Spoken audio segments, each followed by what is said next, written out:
रहमतुल्लाहि व बरकातुहू। शेर-ए-नशीन पर तशरीफ़ फरमा मशाइख़-ए-निज़ाम, जमात इस्लामी हिंद तेलंगाना उड़ीसा के अमीर,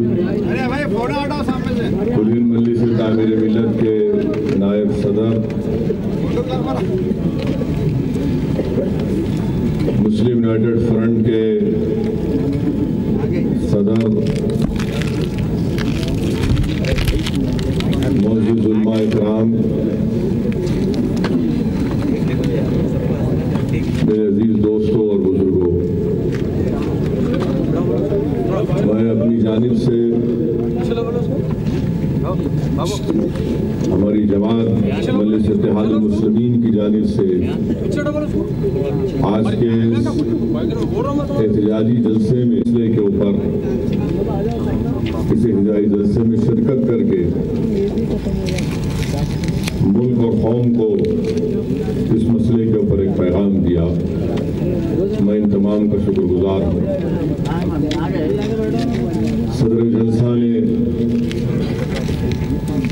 अपनी बात को आपके सामने रखा। मैं ज़्यादा देर आपके दरमियान में नहीं खड़ा रहूँगा, क्योंकि अब तो इंशाअल्लाह ताला तकारीर का सीज़न शुरू होने वाला है और उन जलसों में खुलकर बातचीत होगी, दुश्मनों के बारे में भी होगी, मुखालिफीन के बारे में भी होगी। ये एक सियासी जलसा नहीं है। जैसा कि आप जानते हैं कि जलसे को का इनेकाद इसलिए अमल में लाया गया कि मरकज़ी हुकूमत ने जो ऑर्डिनेंस जारी किया ट्रिपल तलाक के ऊपर, उसके खिलाफ इस एहतजाजी जलसे को यहाँ पर इनेकाद दारुस्सलाम में इसका अमल में लाया गया। आप तमाम जानते हैं कि दारुस्सलाम की इस सरजमीन पर इस साल फरवरी के महीने में all India Muslim personal law board का एक तारीखी जलसे आम हुआ। सरजमीन हैदराबाद को इस बात का एजाज़ हासिल रहा कि हमने all India Muslim personal law board की सालाना इजलास की मेज़बानी की और मुझे इस बात का एजाज़ हासिल रहा कि यहाँ पर जितने जिम्मेदारान बैठे हैं कौम और मिल्लत के, मशाइख़-ए-निज़ाम, उलमा-ए-कराम बैठे हैं, मुसलमानों के मौजूद तंजीमों के जिम्मेदारान बैठे हैं, इन तमाम के साथ मैंने भी पूरे तेलंगाना, आंध्र प्रदेश, महाराष्ट्र में हज़ारों मील का सफ़र हमने तय किया और सिर्फ इसलिए कि शरीयत की हिफाजत हो सके,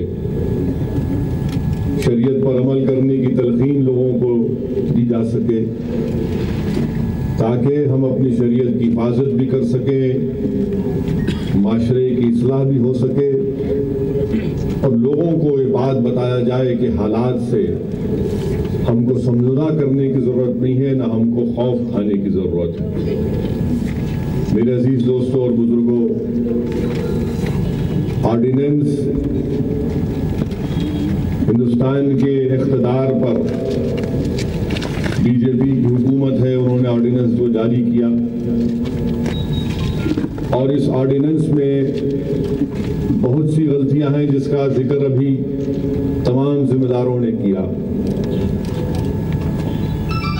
गलती भी है और इसमें झूठ भी है और मुझे अफसोस इस बात का है कि हिंदुस्तान के वजीर आजम की हुकूमत है, 1 साल का लंबा अरसा हो चुका है, सुप्रीम कोर्ट का ट्रिपल तलाक पर फैसला आ चुका है, उसके बावजूद भी हिंदुस्तान के वजीर आजम ये जजमेंट पढ़ने के काबिल नहीं है। हिंदुस्तान के वजीर आजम की मिनिस्ट्री में लॉ मिनिस्टर है, क्या वो इस जजमेंट को सही तरह नहीं पढ़ सकते? हाल में अगर हिंदुस्तान के वजीर आजम आप एक सुप्रीम कोर्ट का जजमेंट आपकी हुकूमत नहीं पढ़ सकती तो आप कौन सी हुकूमत कर रहे हैं? सुप्रीम कोर्ट ने अपने फैसले में कहीं पर भी ये नहीं कहा कि ट्रिपल तलाक अनकॉन्स्टिट्यूशनल है। सुप्रीम कोर्ट ने महज ये कहा कि हम इसको सेट असाइड करते हैं।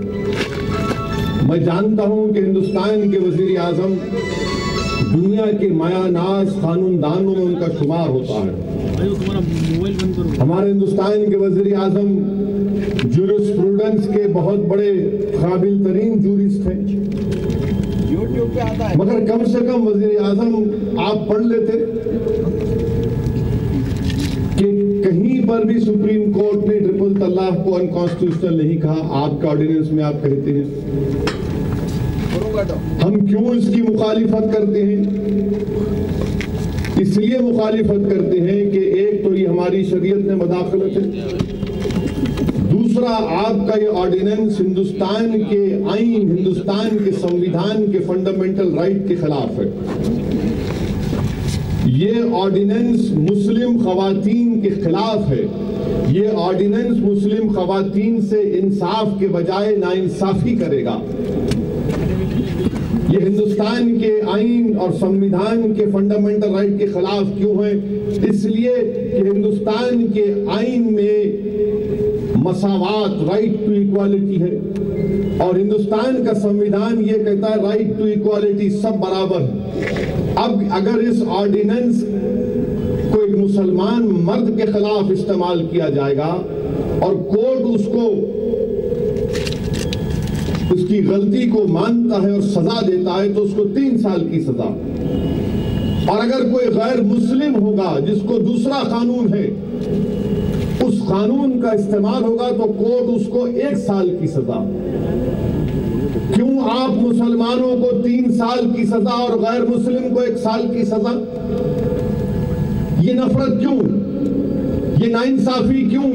ये डिस्क्रिमिनेशन क्यों? मिस्टर मोदी बताओ हमको आप।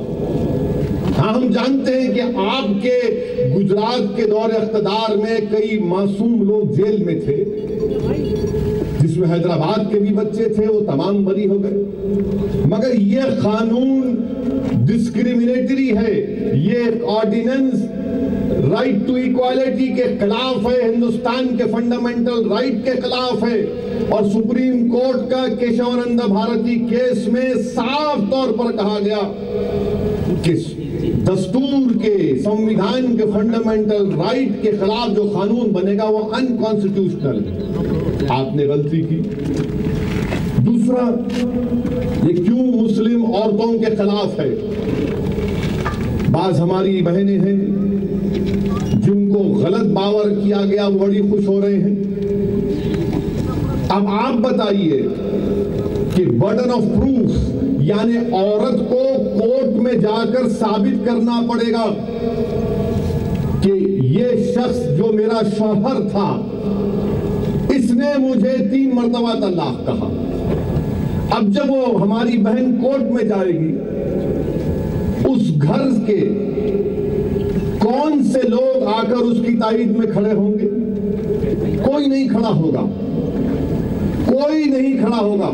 हिंदुस्तान में चाहे किसी भी मजहब का घर हो, मैं जिम्मेदारी के साथ कह रहा हूं कि 95-98% तमाम घराने ऐसे हैं कि अगर औरत की बात आएगी तो पूरा घर उसके खिलाफ खड़ा हो जाता है।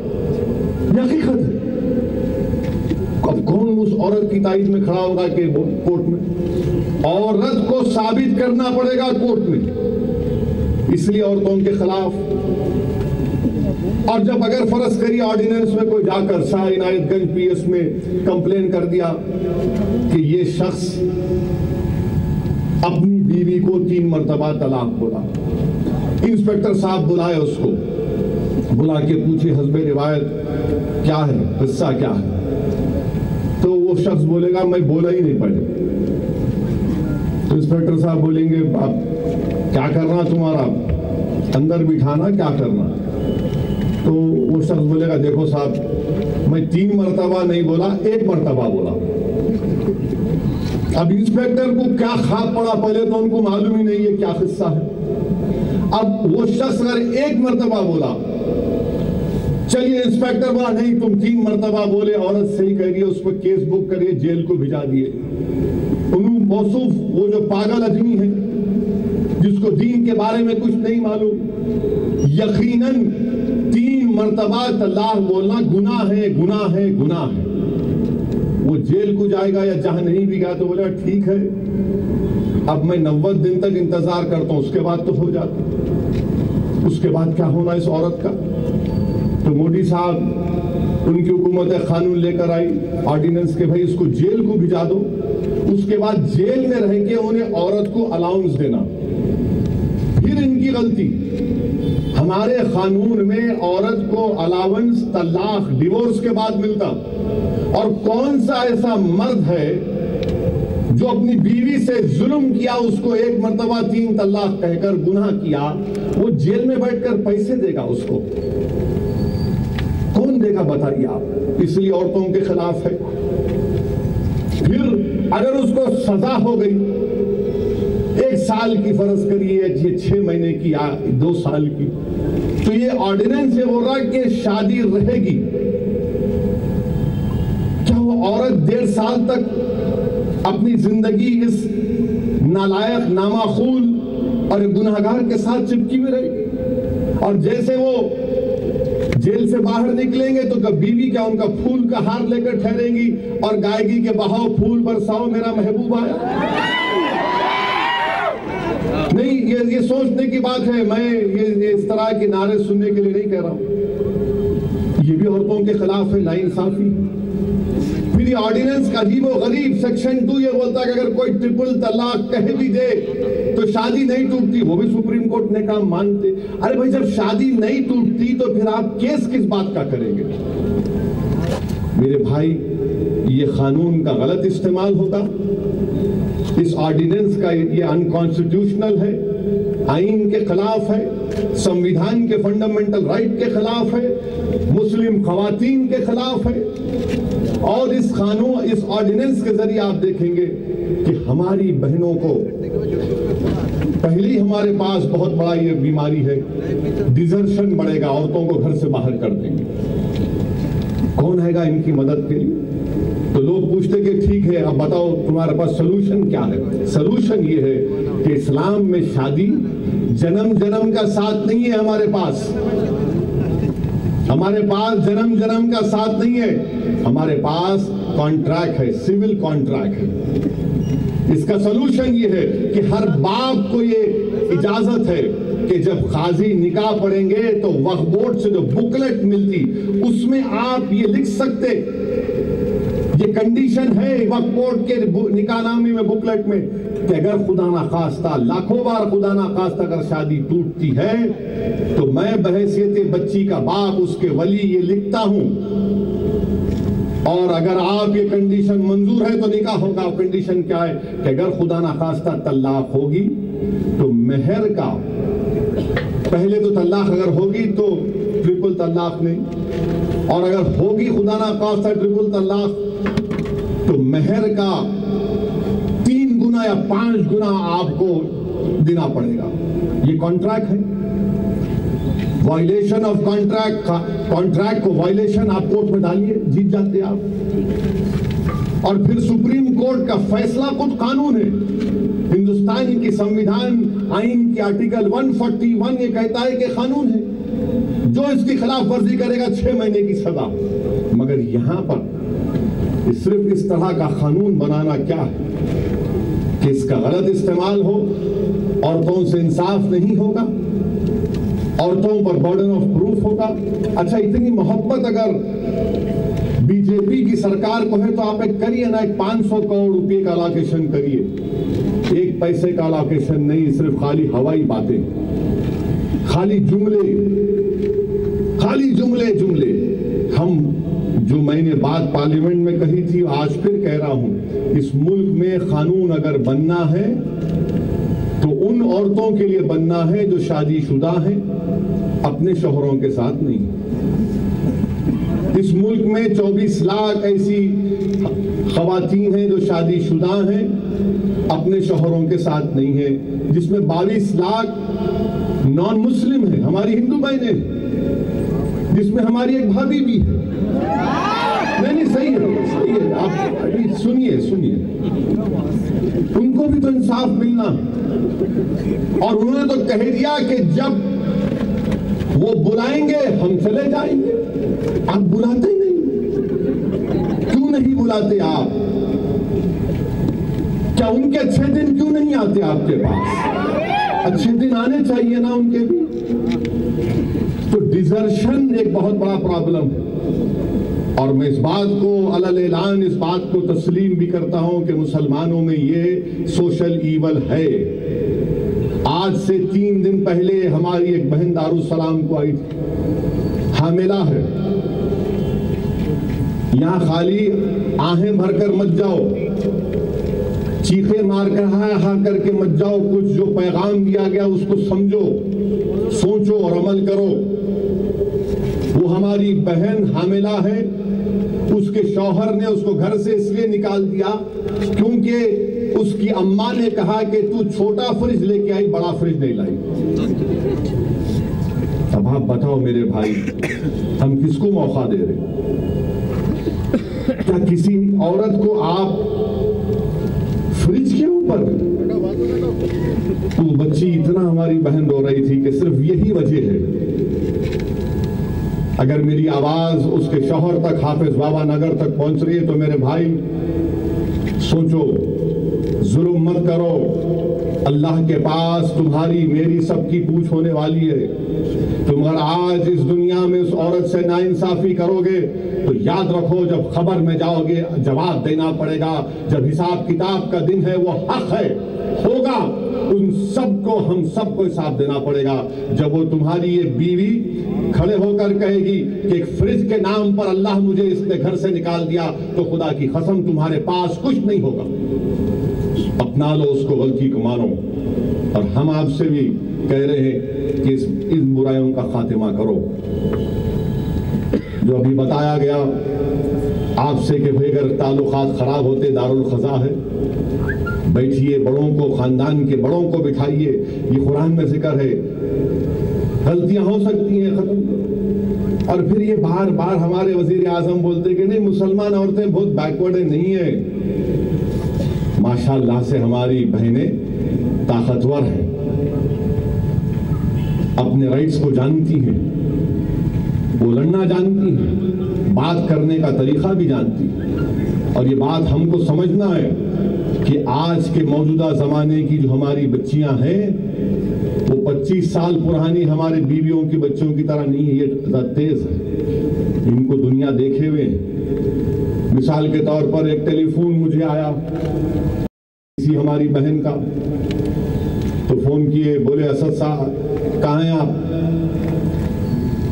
तो मैं बोला मैं हैदराबाद में हूँ, जरा बात करना है आपसे। तो मेरा अच्छी बात है अम्मा आइए बात करेंगे। फौरन वहां से जवाब आया, किसको अम्मा बोल रहे हैं आप? मैं बोला क्या बोलूं फिर आपको, मैं अम्मा दिख रहा हूं, आप आपकी उम्र को देखो, मेरे को अम्मा बोल रहे। बोला ठीक है अम्मा गलती होगी, फिर अम्मा बोले मेरे को। मैं बोला क्या बोलूं फिर आपको? बोले अम्मा नहीं बोलना। आपको कैसे मालूम मैं क्या उम्र की हूं? बोला मेरे को क्या मालूम, अम्मा बोले, फिर अम्मा बोले। मैं बोला ठीक है, आप जो भी है मोहतरमा। बोले सही है, ये सही तरीका है। मिस्टर मोदी यहाँ अम्मा बोले तो नहीं छोड़ रहे, आप ट्रिपल तलाक का बिल ला रहे हैं। समझो आप वो गया जमाना। मुसलमानों में भी एक बेदारी है। जो सियासी पार्टी, जो तंजीम, जो कौम के जिम्मेदार, जो मशाइकीन उलमा इसको महसूस करेंगे, वही इस कौम को सही राह देखेंगे। एक बेदारी है, इसको मानना पड़ेगा, इससे कोई इनकार नहीं कर सकता। और अल्हम्दुलिल्लाह जैसा कि अभी बताया गया कि हजारों की तादाद में हमारी माँ और बहनों ने रोड पर निकलकर इस ऑर्डिनेंस के खिलाफ, इस बिल के खिलाफ इसको मुस्तरद किया। हम वजीर आजम से बोलना चाह रहे हैं कि आप इस कानून को वापस ले लो, क्योंकि कि यह कानून अनकॉन्स्टिट्यूशनल है, और फिर ये कानून अनकॉन्स्टिट्यूशनल इससे भी होगा क्योंकि सुप्रीम कोर्ट ने 377 हम जिन्स परस्ती को डीक्रिमिनलाइज कर दिया, जिना को सुप्रीम कोर्ट ने डीक्रिमिनलाइज कर दिया 497 को, और सुप्रीम कोर्ट ने यहां तक कह दिया कि ये इनफरादी ऑटोनॉमी है, एक शख्स अपनी जिंदगी कैसे गुजारना वो उसका खुद मुख्तारी का मामला है। सुप्रीम कोर्ट ने जब यहां तक कह दिया कि कोई भी मर्द और औरत किसी से भी शादीशुदा रहते हुए भी आप ताल्लुकात पैदा कर सकते हैं, मगर वो क्राइम नहीं है, वो क्राइम नहीं है, उसमें सजा नहीं होगी। 377 में सजा लाइफ की थी, सुप्रीम कोर्ट ने कहा इसको खारिज। हम मोदी साहब से, प्राइम मिनिस्टर ऑफ इंडिया से, बीजेपी से कहना चाह रहे, जरा पढ़ो प्यारे जजमेंट को। जब 377 बर्खास्त, 497 बर्खास्त, तो ट्रिपल तलाक में कैसे आप हमको सजा देंगे? जब वो डिक्रिमिनलाइज हो चुका तो ये कैसा क्रिमिनल होगा? इसका जवाब इनके पास है क्या नहीं है बताइए। कोर्ट कह रहा है कि आप हम जिन्स परस्ती कर सकते हैं, मगर वो क्रिमिनल एक्शन नहीं है, वो कानूनी जुर्म नहीं है। सुप्रीम कोर्ट ने फैसला दे दिया कि एक औरत शादीशुदा रहते हुए भी अपने जिस्म की मालिक है, वो किसी के साथ भी ताल्लुकात पैदा कर सकती है, वो क्रिमिनल, वो क्राइम नहीं है। एक मर्द शादीशुदा रहते हुए भी 100 औरतों से ताल्लुकात रख सकता है, मगर वो क्राइम नहीं है। सुप्रीम कोर्ट ने फैसला दिया। फिर ये आप कहां जा रहे हैं? जब उनको इंडिविजुअल ऑटोनॉमी का इख्तियार हासिल है, जब उनको अपनी चॉइस का इस्तेमाल करने का इख्तियार है, तो हम मुसलमान ये बोल रहे हैं कि भाई हमको भी चॉइस है, हमारे रिलीजन पे चलने का हमको चॉइस है। अगर एक हम जिन्स परस्त को ये चॉइस है कि वो किसी मर्द या औरत के साथ अपने ताल्लुकात को रखे, अगर किसी औरत को शादीशुदा रहने के बावजूद भी किसी मर्द से जो उसका शौहर नहीं है उससे ताल्लुकात रखना क्रिमिनल नहीं है, तो मुझे भी अपने मजहब पर चलने का चॉइस है। प्राइवेसी के जजमेंट के बाद, 377 के जजमेंट के बाद, 497 के जजमेंट के बाद मुझे चॉइस है, और मैं पाक तरीके से अपनी जिंदगी गुजारना चाहता हूं। ये हमको चॉइस है, ये समझ नहीं रहे, बल्कि सारी दुनिया में बदनाम करने की कोशिश। अब आप देखेंगे ऑर्डिनेंस, इससे कई मासूम, इससे कई बच्चे जेलों में जाएंगे, हमारी बहनें रोडों पर आएंगी, ये बच्चे जेल में जाएंगे, हमारी बहनें रोड पर आएंगी, डिजर्शन होगा, अबैंडनमेंट होगा। ये सिर्फ कानून बनाकर वाहवाह हासिल कर रहे, धोखा दे रहे हैं। तो ये इसको समझने की जरूरत है। और आखिरी बात, इन्हों हमारे पीछे पड़े, कुदरत का निजाम देखो आप। कुदरत ने कहा तुम तलाक बोले, ये रफाएल लो, रफाएल लो, प्लेन आ गया। अब प्लेन से मालूम हुआ कि कितना बड़ा उसमें घपला हुआ। अब वजीर आजम के सामने जाकर कुछ नहीं बोलना, खाली रफाएल बोले तो उनको सुना कि उनका पारा बढ़ जाता, गुस्सा आ जाता। रफाएल, मैं बीजेपी वालों से कह रहा हूं, कब तक धोखा दोगे हिंदुस्तान की मासूम अवाम को? तुमने मर्यादा पुरुषोत्तम राम के नाम पर वोट तो ले लिया, मगर फायदा पहुंचाया एक बैंकरप्ट अनिल को। ये क्या बात है? राम का नाम लेंगे और फायदा पहुंचाएंगे बैंकरप्ट अनिल को। सबका साथ, सबका विकास की बात किए, 15 लाख देने का वादा किए, 15 लाख की जगह एक फुट्टी कौड़ी नहीं आई। नीरव मोदी, मेहुल चोकसी, विजय माल्या, वो गुजरात का संडेरा, क्या नाम है उसका, सब करोड़ों रुपए लेके भाग गए। क्या बात है मिस्टर मोदी, सब पैसे लेके भाग गए। अब IL&FS एक कंपनी है, इंफ्रास्ट्रक्चर की कंपनी है, 4 साल में आप अंदाजा लगा सकते कितना खर्चा हुआ उनका।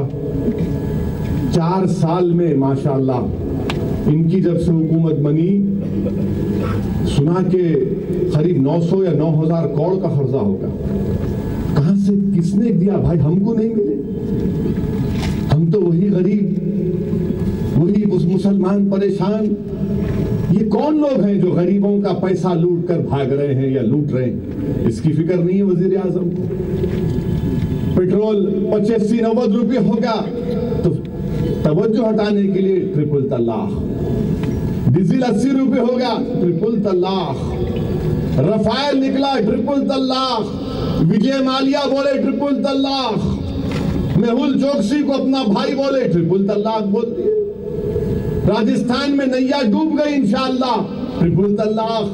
मध्य प्रदेश में कश्ती लड़खड़ा रही है, ट्रिपल तलाक। अब ये ध्यान बटाओ इनकी टेक्निक है। तो इसलिए आपसे मेरी गुजारिश है, मुत्तहिद रहिए, अपने इख्तलाफात को बाजू रखिए। और हमारी बहनों से भी हम कहना चाह रहे कि आपको समझना है, और मुझे पूरा यकीन है कि आप समझ चुकी हैं। 377 के जजमेंट के बाद, 497 के जजमेंट के बाद, राइट टू प्राइवेसी के जजमेंट के बाद हमारी बहनें खुद नहीं रहना चाहेंगी अगर कोई इस तरह से हरकत करता है। तो मेरे अजीज दोस्तों और बुजुर्गों, मुत्तहिद रहिए। इख्तलाफात हो सकते हैं और रहना भी चाहिए, मगर इख्तलाफात इतने ना बढ़ जाए कि हमारे सामने जो ताकतें हैं जो हमको ख़त्म करना चाहती हैं उनसे नज़र हट जाए। और कल जो सुप्रीम कोर्ट का फैसला आया कि मस्जिद एसेंशियल नहीं है, इस्लाम में लाजमी नहीं है, ये सरासर गलत है। मैं बड़ी इज्जत के साथ सुप्रीम कोर्ट की जो फैसला है उससे डिसएग्री करता हूं। और हम क्यों बोलते हैं कि मस्जिद एसेंशियल पार्ट है इस्लाम का? कौन कहता है? कुरान में अल्लाह सूरह आले इमरान में कहता है, अल्लाह कुरान में फरमा रहा है सूरह आले इमरान में कि दुनिया की सबसे पहली इबादत गाह काबतुल्लाह है। सबसे पहली दुनिया में इबादत गाह काबतुल्लाह है। तो फिर ये क्या है? पहली, सबसे पहली इबादत गाह जो अल्लाह की इबादत के लिए बनाई गई। हम सुप्रीम कोर्ट से बड़ी इज्जत के साथ कहना चाह रहे कि ट्रिपल तलाक के जजमेंट में आपने ये कहा, ट्रिपल तलाक को सेट असाइड किया कि कुरान में इसका जिक्र नहीं है। चलिए, हम तो कहते हैं, मगर आपकी बात को अगर मान भी लें बहस की खातिर, तो क्या फिर मस्जिद का जिक्र नहीं है कुरान में सूरह आले इमरान में कि दुनिया की सबसे पहली इबादत गाह अगर है तो काबतुल्लाह है? क्या हदीस में नहीं है कि हमको और आपको नहीं बताया गया कि मस्जिद में जाकर पढ़ो क्योंकि 27 मरतबा ज्यादा तुमको उसमें अजर मिलेगा? ये है, लाजमी हिस्सा है। इसीलिए हम ये कहते हैं कि जस्टिस नजीर का जजमेंट सही है। कभी ना कभी सुप्रीम कोर्ट को इस्माइल फारूकी को देखना पड़ेगा, क्योंकि किसी मजहब का एसेंशियल या नॉन एसेंशियल या लाजमी या नॉन एसेंशियल जो होगा वो जुडिशरी नहीं तय कर सकती, वो तय करेंगे उस मजहब के उलेमा, उस मजहब के क्लर्जी। आज फैसला आया है हमारे सुप्रीम कोर्ट की एक काबिल फीमेल जज मोहतरमा इंदु मल्होत्रा जज साहिबा ने फैसला खिलाफ किया, डिसेंट किया, और उन्हें कहा कि rationality can not be imposed on religious beliefs. Article 25 के खिलाफ है। जज साहिबा ने कहा, मीडिया की रिपोर्ट है कि right to equality can not overtake freedom of religion. आप बताइए, हम तो यही कह रहे। तो इसलिए मेरे अजीज दोस्तों और बुजुर्गों, इस्माइल फारूकी का ये कभी ना कभी तो होगा, मगर बाबरी मस्जिद के इस केस में इस्माइल फारूकी, ये बीजेपी वाले, आरएसएस वाले बहुत खुशियां मना रहे। इनकी बासी कड़ी को उबाल आ गया, हो गया, अब हो गया, अब हो गया। क्या हुआ रे प्यारे? तुम बहुत दिनों से बोल रहे हो गया, हो गया, होता ही नहीं कुछ तुमसे। हो गया, क्या हुआ? नहीं हो गया, बस अब देखते जाओ आप। बोला क्या देखना मेरे भाई? पैराग्राफ 6.1 पेज 57 जजमेंट का साफ कहता है, मेजॉरिटी जजमेंट कहता है कि इस्माइल फारूकी का ओपिनियन, डिसीजन, जजमेंट इस केस पर उस पर लागू नहीं होगा। मस्जिद और मंदिर बराबर है, कोई इबादत गाह ऊपर कोई नीचे नहीं है, ये कोर्ट ने कह दिया। मगर ये लोग पढ़ते नहीं है बेचारे। लिखता है कि डबल थम्स अप लिखते हैं लोग मेरे को, सिंगल नहीं डबल। पढ़ो बाबा, मालूम चड्डी फाली पहन के लट फिराते मर, पढ़ना सीखो। नहीं सीखना आया तो हमारे पास हामिद मोहम्मद खां साहब के दफ्तर पर चले जाओ, वहाँ डबल PhD सुना मैं। हसन फारूकी साहब के पास भी है, जामे निजामिया में भी है, शफी मदनी साहब के पास तो पूरा लिटरेचर है, वहाँ चले जाओ आप। और अगर और भी समझना है तो हमारे हैदर आगा दिखाएंगे आपको। मगर नहीं होगा, इतनी खुशियां मना रहे, उछल रहे, कूद रहे। बात तो एक बोल दिया कि हमारी जिंदगी का वो हो गया है, कुछ नहीं हुआ, फिक्र ठहरो। अभी सुप्रीम कोर्ट है, सुप्रीम कोर्ट में डिसीजन होगा। मुझे ये बात समझ में नहीं आई, शायद कल न्यूज वाले इसको तोड़ मोड़ के पेश करेंगे। मुबारक करो आप, अच्छा है कि एक आउटगोइंग चीफ जस्टिस कैसे 29 अक्टूबर की तारीख दे सकता है? टेक्निकली आपको नहीं करना चाहिए। प्रॉपर्टी का मामला आ गया तो नया CJ साहब आएंगे, वो डिसाइड करेंगे बेंच क्या होगा, तारीख क्या होगी। आप जाते जाते तारीख का ऐलान कर दिए, योर लॉर्डशिप। विथ रेस्पेक्ट मैं कह रहा हूं, ये कैसे होगा बताइए आप? जबकि जो 4 जजेस ने प्रेस कॉन्फ्रेंस की थी, क्या की थी? रोस्टर के ऊपर था, आपको याद होगा। खैर, ये तमाम टेक्निकल चीजें हैं। मुझे यकीन है कि जो मोदी साहब के चाहने वाले हैं, मीडिया के लोग, वो अभी रात से सुन के खुश हो रहे होंगे, अरे कल के लिए मिल गया हमें मसाला, अब इसको खींचेंगे। अरे तुम कुछ भी नहीं कर सकते मेरा, तुम क्या, तुम्हारे 100 मिल गया है तो भी नहीं कर सकते। टीवी पे आप बैठो, इनसे आप दलाइल पे बहस करो, फौरन एंकर बोलते अच्छा अब आप बोलो, इनका जवाब दो, हम तो थक गए। मेरे को एक बार है कोई बोले आप हमेशा ऐसी करते, ऐसी बोलते। बोला मैं नहीं बोलता हूँ, आप ज्यादा चाहते मेरे को इसलिए बुलाती। एकदम शर्मा गए। बोला हम लोग छिछोरे हैं ओल्ड सिटी के, हम लोग नहीं छिछोरे, हम लोग इस बात से सब लोग क्या बोलते, मियाँ इन लोगों के मुंह को नहीं लगना। अब आप हमारे को पीछे पड़ गए, छोड़ो भाई, वाइट हो गया थोड़ा थोड़ा। अगर हमारे कोई बोलना, ये बैठते कि वो दिख रहा क्या, वो हो रहा क्या, ऐसा कर रहे।